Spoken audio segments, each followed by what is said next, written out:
Before you can understand this oil war in Venezuela, you have to understand our banana wars and drug wars in South America. Trump is literally just copying H.W. Bush's homework from our invasion of Panama in 1989.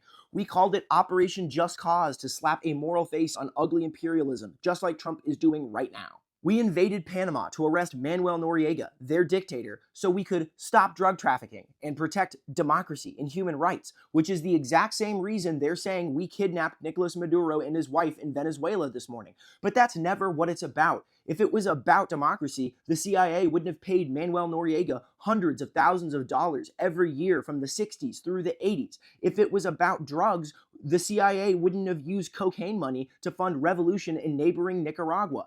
We turned a blind eye to Manuel Noriega's involvement in drug trafficking for decades for the same exact reason we paid him all that money over all those years, because he was a convenient pawn to advance American corporate interests. But this has always been the case. We invented Panama in 1903 for the Panama Canal. Panama had always been a part of Colombia, but when the Empire to the North wanted to dig a canal through it so that we could sell goods faster and make more money, we couldn't have those pesky Colombians benefiting from it. No, instead of making a deal with the Colombian government, we instead supported a secession movement in the northern part of the country and then struck a deal with the new government that we installed. And when enslaved banana farming peasants in Guatemala tried to resist the dominance of the American United Fruit Company that owned half the arable land in Guatemala, we just cooed their democratically elected government because US foreign policy exists to enrich our multinational corporations. All of the chaos, violence, and instability in Latin America is our own fault, and it's a self-licking ice cream cone.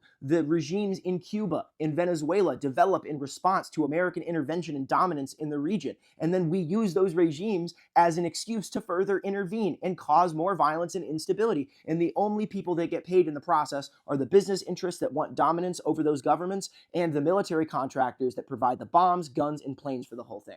Those violent drug cartels are an American invention. The drugs that they make aren't sold locally. They go to frat parties and clubs in the US of A, baby. And the death squads that we trained in Honduras, Colombia, and El Salvador, they don't just magically disappear. They get hired by the drug cartels, which then fuels American propaganda to further destabilize the region. Whenever you hear somebody trying to say that American foreign policy is humanitarian, don't believe them.